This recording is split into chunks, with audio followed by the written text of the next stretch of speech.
मैं प्रभु का धन्यवाद देता हूँ इस संध्या समय आप लोगों के साथ परमेश्वर के चरणों में आने के लिए प्रभु ने एक और अच्छा मौका दिया है। आइए शाम की सभा हम प्रार्थना के साथ शुरू करें। अपने सिरों को झुकाएं और आंखों को बंद करें। हालेलुया। धन्यवाद हो प्रभु, स्तुति हो। हमारे अनुग्रहकारी दयालु पिता, हम आपका धन्यवाद देते हैं इस संध्या समय के लिए। प्रभु आपके चरणों में आपके पवित्र वचन के सामने हम आए हैं। प्रभु पिछले दिनों से प्रभु आपके पवित्र संदूक के विषय को सीखने के लिए आपने मदद किया। बहुत सी बातों को आपने हमारे सामने प्रकट कर दिया, इसलिए धन्यवाद देते हैं। प्रभु आज की सभा में भी जब हम आपके पवित्र वचन के सामने आए हैं पिता, हम एक एक को अपने खून से धो लें, शुद्ध करें और प्रभु आपके वचन के गहराइयों को समझने के लिए हमारे समझ को आप खोलें। प्रभु सब महिमा आप ही को देते हैं। यीशु मसीह के मधुर नाम से हम मांगते हैं, आमीन। मैं प्रभु का धन्यवाद देता हूँ। पिछले दिनों में परमेश्वर ने हमें संदूक, परमेश्वर के पवित्र संदूक का विषय सीखने के लिए मदद किया है और उस विषय में हमने कई बातें संदूक के संबंध में सीखा। सबसे पहले हमने संदूक का महत्व सीखा है। उसके बाद नंबर 2, इसको किस धातु से बनाया उस विषय को हमने सीखा। नंबर 3, हमने इस संदूक के नाप के विषय में सीखा। नंबर 4, इस संदूक के अंदर रखे हुए अलग अलग वस्तु, 3 चीज़ें जो रखी गई हैं उनके बारे में हमने सीखा। फिर अगला बात हमने देखा था प्रायश्चित का ढकना। प्रायश्चित के ढकने के विषय में हमने कुछ बातें सीखी। सबसे पहले उसका महत्व, नंबर 2 इस ढकने का उद्देश्य, नंबर 3 इस प्रायश्चित के ढकने का नाप, नंबर 4 इसके ऊपर बने हुए ये जो रूप हैं इनके विषय में हमने सीखा, और नंबर 5 प्रायश्चित के ढकने का धन्यता या आशीष के बारे में हमने सीखा। अभी तक हमने इस संदूक से संबंधित लगभग सारे विषय हमने सीख लिए हैं। अब आज जो विषय हम सीखने जा रहे हैं, जब इस्राएली लोग सफ़र करते थे तब ये प्रायश्चित के ढकने, ये संदूक को ढांपा जाता था। ढांपने के बाद ही इसको लेकर सफ़र में आगे जाते थे। उसके लिए आज हम इसको जो ढांपा गया है उसके, यानी ऊपर से जो ढका जाता था उसके विषय में आज हम लोग सीखेंगे। उसके लिए सबसे पहले हम लोग निकालें गिनती की पुस्तक, उसका 4था अध्याय, उसका 5 और 6वां वचन हम लोग सीखेंगे। गिनती 4था अध्याय, उसका 5 और 6। Numbers chapter 4 verse 5 and 6। अर्थात जब जब छावनी का कूच हो तब तब हारून और उसके पुत्र भीतर आकर बीच वाले पर्दे को उतार के उससे साक्षी पत्र के संदूक को ढांप दें। तब वे उस पर सुइसों की खालों का आवरण डालें और इसके ऊपर संपूर्ण नीले रंग का कपड़ा डालें और संदूक में डंडों को लगाएं। तो अब इसको लेकर, संदूक को लेकर जाते वक्त, यानी जब जब छावनी का कूच हो, जब इस्राएल एक जगह से दूसरी जगह मरुभूमि में सफ़र करते थे, तब सबसे पहले मिलाप वाले तंबू का उसको उतारा जाता था। उतारने में सबसे पहला काम क्या है? हारून और उसके पुत्र जो याजक थे वो मंदिर के अंदर प्रवेश कर सबसे पहले, जब परमेश्वर की उपस्थिति उठ जाती थी, सबसे पहले वो अंदर जो अति पवित्र स्थान में जो पर्दा था उस पर्दे को उतारते थे। उतार कर उसे उसको लेकर क्या करते थे? उतार कर उससे साक्षी पत्र के संदूक को ढांप देते थे। यानी वही पर्दा सबसे पहले इसके ऊपर, संदूक के ऊपर डाला जाता था। उसके बाद पर्दे के ऊपर डाला जाता था। अगला है सुइसों का खाल का एक आवरण इसके ऊपर डाला जाता था, एक कवर डाला जाता था, सुइसों का खाल, और उसके ऊपर नीले रंग का कपड़ा डाला जाता था इसके ऊपर। यानी संदूक के ऊपर 3 कवरिंग डाले, ओढ़नियां थे। बाहर से देखने वक्त सबसे पहले नीला, उसको उठाकर देखे तो अंदर सुइसों का खाल का है। उसके अंदर जो कपड़ा है वो असली में क्या चीज है? अति पवित्र स्थान को पवित्र स्थान से अलग करने वाला वो पर्दा, उस पर्दे को लपेटकर इसके ऊपर डाला जाता है। तो अब ये 3 ओढ़नियों का अर्थ क्या है? क्यों इस प्रकार इसे ढांपा जाता था? उसके पीछे का अर्थ क्या है? हम एक एक ने अच्छी तरह समझना है। जैसे इस संदूक की हर बात में गहरा आत्मिक अर्थ छिपा है, वैसे ही इसको ढांपने के विषय में भी वो गहरा अर्थ छिपा है। सबसे पहला हमने देखा है, यह संदूक किसकी छाया है? प्रभु यीशु मसीह के मनुष्यत्व और ईश्वरत्व की छाया है। मैं दोबारा समय लेना नहीं चाहता, क्योंकि हमने पिछले दिनों में विस्तार में यह विषय सीखा है। बाबुल की लकड़ी है, सोना है, वो सब हमने सीखा। सबसे पहले जो हम देखते हैं कि इसके ऊपर वो पर्दा, अब वो पर्दे को जरा देखें। यही वो पर्दा था जो मनुष्य को परमेश्वर के पास आने में रुकावट था, बाधा थी। बाधा का मतलब प्रवेश करने नहीं देता था। दोबारा मैं आपसे कहूंगा, यही जो सबसे पहले डाला हुआ कवर जो इसके ऊपर है, ओढ़नी है, ये वो पर्दा है जो इंसान को अति पवित्र स्थान में प्रवेश करने से रोकता था। इंसान भले ही अपने आप को कितना भी शुद्ध कर ले, अति पवित्र स्थान में वो प्रवेश नहीं कर सकता। महायाजक भी साल में एक बार जब प्रवेश करता था, पर्दा को हटाकर अंदर घुसकर वापस वो पर्दा लग जाता था। यानी पर्दे को वो खोलकर अलग नहीं कर सकता था जब परमेश्वर की उपस्थिति उधर है।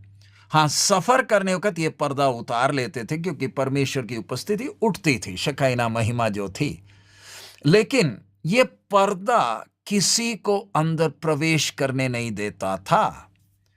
अब उसका अर्थ समझने के लिए निकालिए इब्रानियों की पत्री 10वां अध्याय, उसका 20वां वचन, Hebrews 10:20, 10 का 20। जो उसने पर्दे अर्थात अपने शरीर में से होकर हमारे लिए अभिषेक किया है, 21वीं, और इसलिए कि हमारा ऐसा महान याजक है जो परमेश्वर के घर का अधिकारी है। मैं दोबारा पढ़ूंगा उसका 19 और 20 और 21। इसलिए हे भाइयों, जब हमें यीशु के लहू के द्वारा उस नए और जीवते मार्ग से पवित्र स्थान में प्रवेश करने का हियाव हो गया है, जो उसने पर्दे अर्थात अपने शरीर में से होकर, पर्दे अर्थात अपने शरीर में से होकर हमारे लिए अभिषेक किया है। इधर हम देखते हैं पर्दे में से होकर, यानी वो जो बाहर का अति पवित्र स्थान का पर्दा, वो प्रभु यीशु के शरीर को दिखाता है। और हम देखते हैं कैसे प्रभु यीशु का शरीर हमारे लिए क्रूस के ऊपर फाड़ा गया। जब प्रभु यीशु ने अपने प्राण और आत्मा को पिता के हाथ में सौंप दिया, वो पर्दा ऊपर से नीचे फट गया। पर्दा फटने का मतलब क्या है? यानी इस संदूक के ऊपर का सबसे अंदर का वो जो कवर है, सबसे पहला वही पर्दा है, प्रभु यीशु का शरीर। उस शरीर के अंदर ढपा है ईश्वरत्व की परिपूर्णता। दोबारा मैं आपसे प्रयास करूंगा, आप समझने का प्रयास करें। यह संदूक को ढांपा हुआ है किस चीज ने? सर्वशक्तिमान परमेश्वर की महिमा, ईश्वरत्व की परिपूर्णता लोगों से छिपी है, लोग देख नहीं सकते हैं। बाहर से जब एक व्यक्ति मंदिर के अंदर प्रवेश करे, अति पवित्र स्थान के अंदर के परमेश्वर की महिमा को वो देख नहीं सकता। किस चीज ने ढांपा है? ये पर्दे ने ढांप कर रखा है, देखने नहीं देगा। वैसे ही जब आप प्रभु यीशु मसीह को देखते हैं, बाहर से देखने वक्त वो शरीर संपूर्ण मनुष्यत्व दिख रहा, लेकिन इस शरीर के अंदर है ईश्वरत्व की परिपूर्णता जो हर कोई, जो लोग देख नहीं पा रहे हैं। तो जब क्रूस के ऊपर यह पर्दा जब फट गया है, इधर हमने देखा उसका 20वें वचन में हम देखते हैं, जो उसने पर्दे अर्थात अपने शरीर में से होकर हमारे लिए अभिषेक किया है, यानी अपने शरीर के द्वारा प्रभु यीशु का शरीर हमारे लिए फाड़ा गया है। क्यों फाड़ा गया? ताकि उसके द्वारा हम अति पवित्र स्थान में प्रवेश कर सकें। जैसे वो पर्दा ऊपर से नीचे फटने के कारण अब मनुष्य को पवित्र परमेश्वर की उपस्थिति में प्रवेश करने में कोई बाधा नहीं है, कोई रोकने वाला नहीं है। इसी प्रकार सर्वशक्तिमान परमेश्वर ने क्रूस के ऊपर वो कीमत देने के कारण अब हर कोई मनुष्य सर्वशक्तिमान परमेश्वर से मेल कर सकता है। अब दूर खड़े रहने की जरूरत नहीं। अब और कोई भी वस्तु आपको परमेश्वर के नजदीक आने से रोक नहीं सकता, क्योंकि परमेश्वर ने खुद वो बाधा को दूर किया है अपने शरीर में वो कीमत को देने के कारण। प्यारे अजीजों, हम दिलेरी के साथ परमेश्वर की उपस्थिति में प्रवेश कर सकते हैं। जरा रुककर उस घड़ी को देखें। जब महायाजक मंदिर में जब गया है, हैरानी से देख रहा है पर्दा ऊपर से नीचे फट गया है, यानी अब कोई रुकावट है नहीं। पहली बार अति पवित्र स्थान को वो देख रहे हैं। सो बोलने का विषय, मैं और आप कितने सौभाग्यशाली, उस पर्दे में, पर्दे के पीछे जो अति पवित्र परमेश्वर की उपस्थिति है, मैं और आप उस परमेश्वर का मंदिर बन गए हैं। और परमेश्वर आप में और मेरे अंदर वास करता है, क्योंकि अपने शरीर में उसने वो कीमत दे दी है।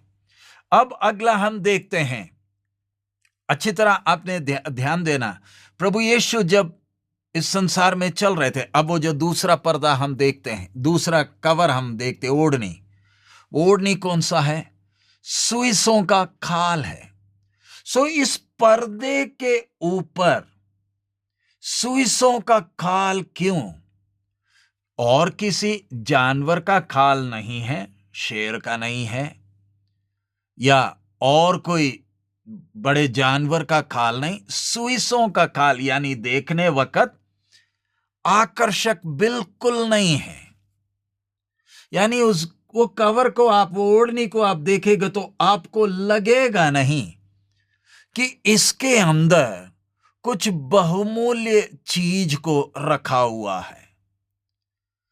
ये बिल्कुल आकर्षक नहीं है। तो जब आकर्षक नहीं है, आप इसके नजदीक आएंगे भी नहीं, क्योंकि देखने के लिए कोई आकर्षण है ही नहीं। जरा रुककर देखें, इतना खूबसूरत संदूक, संदूक के ऊपर प्रायश्चित का ढक्कन, अंदर बहुमूल्य चीजें रखी हुई हैं, व्यवस्था, और उसके बाद मन्ना रखा है, हारून का छड़ी रखा है। लेकिन बाहर के इस सुइसों का खाल देखने वक्त किसी को भनक तक नहीं लगेगी कि इसके अंदर इतना खूबसूरत चीज है। उसके लिए हम निकाल लें एजेकियल 16 का 10। एजेकियल की भविष्यवाणी 16वां अध्याय उसका 10वां वचन हम लोग पढ़ें। एजेकियल 16 उसका 10। इधर हम पढ़ते हैं, फिर मैंने तुझे बूटेदार वस्त्र और सुइसों के चमड़े की जूतियां पहनाई और तेरे कमर में सूक्ष्म सन बांधा और तुझे रेशमी कपड़ा ओढ़ाया। इधर लिखा हुआ विषय सुइसों के चमड़े की जूतियां पहनाई, यानी ये सुइसों का खाल जूते बनाने के काम में आता है। ऐसा बदसूरत, बिल्कुल आकर्षक नहीं है, ऐसी चीज को इसके ऊपर ढांपा है। उसके पीछे का एक अर्थ हवा, धूल, मिट्टी, पानी से यह सुरक्षित रहना, इसलिए वो विषय है सुइसों, ताकि यह सुरक्षित रहना। क्योंकि सफर में इसको जब लेकर जा रहे हैं, खुला वातावरण है, मरुभूमि है, इसलिए इसको सुरक्षित रखने के लिए सुइसों का खाल। तो अब इसका आत्मिक अर्थ जब हम देखते हैं, यह प्रभु यीशु मसीह के साथ यानी सर्वशक्तिमान के साथ मेल कैसे खाता है। पढ़िए एक और आयत, यशायाह 53वां अध्याय, यशायाह 53 उसका तीसरा आयत, हम दूसरा और तीसरा आयत पढ़ेंगे। क्योंकि वह उसके समान अंकुर के समान और ऐसी जड़ के समान उगा जो निर्जल भूमि में फूट निकले। उसकी ना तो कुछ सुंदरता थी कि हम उसको देखते, और ना उसका रूप ही हमें ऐसे दिखाई पड़ा कि हम उसको चाहते। वो तुच्छ जाना जाता और मनुष्य का त्यागा हुआ था। वह दुखी पुरुष था, रोग से उसकी जान पहचानती थी और लोग उससे मुख फेर लेते थे। वह तुच्छ जाना गया और हमने उसका मूल्य ना जाना। तो इधर देखने वक्त वो तुच्छ जाना गया और हमने उसका मूल्य ना जाना। जरा रुककर उस वचन को अच्छी तरह समझें। उसकी ना तो कुछ सुंदरता थी कि हम उसको देखते, यानी मसीह यीशु जब संसार में चल रहे हैं, सर्वशक्तिमान परमेश्वर स्वयं मनुष्य का रूप में चल रहे हैं, तब वचन कहता है उसमें कुछ सुंदरता नहीं है कि हम उसको देखते। वह तुच्छ जाना गया, हमने उसका मूल्य ही ना जाना। कितनी स्पष्टता से कहा, उसका रूप, और ना उसका रूप ही हमें ऐसे दिखाई पड़ा कि हम उसको चाहते। तो परमेश्वर ने इस प्रकार का रूप क्यों लिया है? दुनिया में हम लोगों को देखते हैं, मेरे और आपकी तरह का मनुष्य अपने आप को दिखाना चाहता है, थोड़ा सा अधिकार मिल जाता है, अपने आप को क्या समझ लेता है, थोड़ी देर के लिए उसको अधिकार मिलता है। उदाहरण, हमारे अधिकारी लोग हैं, उनको मौत तक का अधिकार थोड़ी दिया गया है। कुछ सालों के लिए, कुछ समय, कुछ अवधि के लिए जब अधिकार इंसान ही देता है, मां के गर्भ से अधिकार लेकर नहीं आते हैं, इंसान ही उनको अधिकार देता है कुछ समय के लिए, और फिर वो अधिकार हटाकर दूसरे को अधिकार दे देता है। लेकिन जब ये अधिकार मिलता है, इंसान अपने आप को पता नहीं क्या समझ लेता है, दिखाने की कोशिश करता है कि मैं कुछ हूं।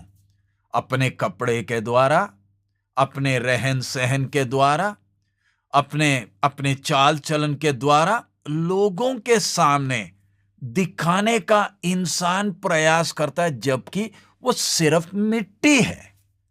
पानी का बुलबुला है। आज बड़े अधिकार से चल रहा है, कल मर जाएगा तो जला देंगे तो सिर्फ राख ही होगा, जिसको फूंक मारने से उड़ जाएगा। थोड़ी देर का इंसान जो घास के फूल के मानिंद जरा रुक कर देखे कितना अपने आप को दिखाने का प्रयास करता है। आज गुरु महात्माओं को भी देख ले, इतने चेले उनके पीछे हैं, उनका एक एक का जो अड्डा आप देख लीजिए किस तरीके का बनाया है, कितने शान के साथ चलते हैं। यह है इंसान, कुछ है नहीं फिर भी कुछ दिखाने का प्रयास करता है। ठीक विपरीत, जो सब कुछ है, जो आदि और अंत, जो अल्फा और ओमेगा, केवल वही जो कह सकता है कि इससे पहले कि अब्राहम था मैं हूं, जिसका नाम मैं हूं सो हूं है, अपने आप को कितना नम्र किया। देखने में कोई आकर्षण है ही नहीं, सुइसों का खाल। ऐसा क्यों? ताकि बाहर से कुछ चीजें दिखाकर लोगों को अपनी ओर आकर्षित करने का स्वर्ग का स्वभाव नहीं है। इंसान का बिल्कुल विपरीत है, दिखाकर आकर्षित करना चाहते हैं, लेकिन स्वर्ग किसी को अपनी ओर ऐसे दिखावट कर कर आकर्षित नहीं करता है। सो इधर हम देख रहे हैं किस प्रकार परमेश्वर ने मनुष्य के साथ डेरा किया, कैसे मनुष्य के बीच में वास किया, मनुष्यों की तरह चला है। देखने में साधारण मनुष्य, हर कोई उसे पहचान नहीं पा रहा, लेकिन जिसके अंदर सच्चाई को जानने की इच्छा थी, केवल वही उसकी ओर आकर्षित हुआ। उदाहरण, निकोदेमुस ज्ञानी आदमी है, शिक्षक है, समाज में ऊंचा स्थान है। उसे प्रभु यीशु की बातों से कुछ बातें समझ में आई और छुप छुप कर आया करता था। क्यों निकोदेमुस तू छुप कर जा रहा है? तू खुद ही ज्ञानी है ना, तू बहुत कुछ जानता है, तो फिर क्यों जा रहा है? मैं बहुत कुछ जानता तो हूं, लेकिन जिसको मिलने जा रहा हूं वो हम में से एक जैसा नहीं है। उसकी बातों में कुछ बातें प्रकट हो रही हैं, मुझे कुछ बातें समझ में आ रही हैं। बोलने का मतलब, हर किसी को प्रकट कर कर नहीं दे रहा, लेकिन जो बारीकी से देखते थे, जो सत्य की खोज में थे, जो इस्राएल के उद्धार के लिए इंतजार कर रहे थे, उनको झलक दिखी है।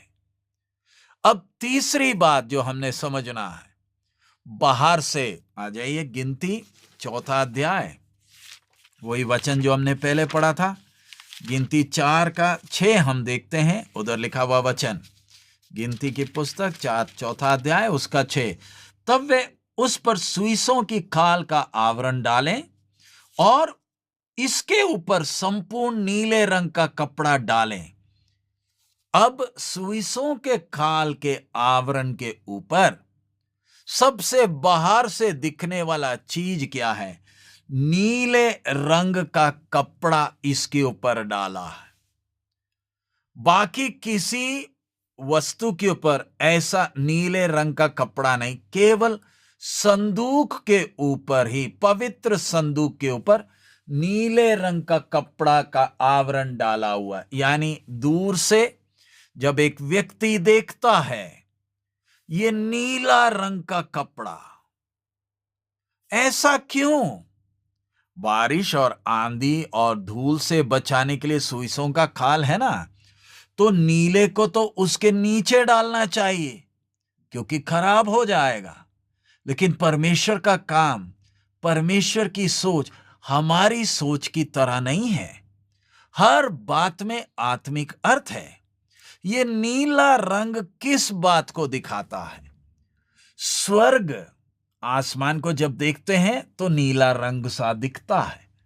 ये नीला रंग स्वर्गीय बातों को दिखाता है। नीला रंग ये संदूक के ऊपर डालने का मतलब सारी जाति को मालूम चलना है कि ये जो संदूक है ये कौन है? सर्वशक्तिमान परमेश्वर मनुष्य का रूप धारण कर इस पृथ्वी में आया ताकि मनुष्य का उद्धार हो सके। उस स्वर्गीय बात को मनुष्य जाति के सामने ऐलान करने के लिए, प्रस्तुत करने के लिए, उनके सामने साफ साफ रखने के लिए ये नीला रंग से इसको ढांपा गया है, ताकि लोग दूर से देखकर समझें कि ये संसार की एक वस्तु नहीं है, ये स्वर्गीय है, ये आत्मिक है। इसी प्रकार प्रभु यीशु को जब यीशु के बारे में प्रचार किया जाता है, लोगों को सुसमाचार बताया जाता है, खुशखबरी क्या है, सुसमाचार क्या है कि इंसान गुरु बना नहीं है। हमारे में से एक व्यक्ति या एक महात्मा या एक पैगंबर नहीं है, ये स्वर्गीय है। स्वर्गीय का मतलब स्वर्ग की महिमा छोड़कर मनुष्य का रूप धारण कर आया है। इसका आरंभ इस पृथ्वी में नहीं है, ये अनादि काल का है, जो मनुष्य के बीच में डेरा किया है। क्यों डेरा किया है? ताकि मनुष्य को सर्वशक्तिमान के साथ मेल कराया जाए। इस बड़े दाऊत्य या इस बड़े कर्तव्य के साथ सर्वशक्तिमान परमेश्वर ने मनुष्य का रूप धारण किया है। जब इस्राएली लोग इस संदूक को जब देखते हैं या अन्य जाति भी दूर से देख रहे हैं, तो याजकों ने कंधे पर एक वस्तु को उठाया हुआ है। अंदर क्या है दिख नहीं रहा है, लेकिन बाहर का नीला कपड़ा बता रहा है कि यह स्वर्गीय वस्तु है। यह बहुत गंभीर आत्मिक अर्थ रखने वाला वस्तु है। नजदीक जाकर आप उस नीले कपड़े को उठाएं तो अंदर देखने वक्त यह स्वर्गीय वस्तु अंदर से तो आकर्षित नहीं लग रहा, बिल्कुल ठीक है, मनुष्य का रूप धारण किया हुआ है। अब मनुष्य का रूप धारण किया, आप उस सुइसों का खाल को उठाएं तो अंदर क्या है? वही पर्दा जो मनुष्य को सर्वशक्तिमान की उपस्थिति में जाने नहीं देता है। उस पर्दे को उठाकर नीचे देखें तो विश्वास नहीं होता। इतना खूबसूरत चीज, इतना खूबसूरत वस्तु लोगों की नजर से ढांप कर रखा है, लेकिन अंदर बेशक सुइसों का खाल है तो भी लोगों के सामने एक बात को प्रकट किया जा रहा है, यह स्वर्गीय है। वो नीला रंग का ढांपा हुआ वस्तु जब याजक उठाकर चल रहे हैं, स्वर्गीय वस्तु को उठाकर चल रहे हैं। प्यारे अजीजों, अब हम प्रार्थना करने जा रहे हैं। आने वाले दिनों में अब हमने इसके नाम के विषय सीखना है और आखिरी में यह संदूक का इतिहास भी सीखना है। अब हमारे सामने दो और विषय वो इस संदूक के साथ संबंधित आने वाले दिनों में हम सीखेंगे। इसका नाम और उसके बाद आखिरी में इसका इतिहास हम देखेंगे, क्योंकि कई लोग पूछते हैं आज संदूक किधर है। सो इसका इतिहास भी हम देखकर इस विषय को समाप्त करेंगे। लेकिन आज जैसे हमने देखा, ये संदूक के ऊपर का जो ओढ़नी है, कैसे सबसे ऊपर, सबसे अंदर, सबसे पहले वो पर्दा, उस पर्दे में हम देखे कैसे स्वर्ग ने वो पर्दा को फाड़ा। वो पर्दा प्रभु यीशु के शरीर को दिखाता है। प्रभु यीशु के शरीर फाड़ने के कारण, यानी प्रभु यीशु के ऊपर वो सजा गिरने के कारण, मैं सर्वशक्तिमान परमेश्वर की उपस्थिति में प्रवेश कर पाया हूं। इसलिए कितना बड़ा सौभाग्य है प्यारे अजीजों। मैं विश्वास करता हूं ये संदूक का विषय जैसे जैसे हम सीख रहे हैं, आत्मिक तौर पर परमेश्वर की आत्मा हमें बलवंत होने के लिए सहायता कर रही है। मेरा और आपको जो मिला हुआ उद्धार कितना कीमती है।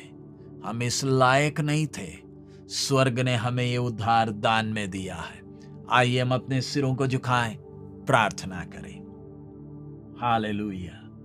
याजक लोग ये संदूक को उठाकर जाने के पहले, जो मंदिर से शकीना महिमा उठता था, महायाजक और बाकी याजक अंदर जाते हैं और उस पर्दे को उतार कर कितने ध्यान के साथ इस संदूक को ढांपते हैं।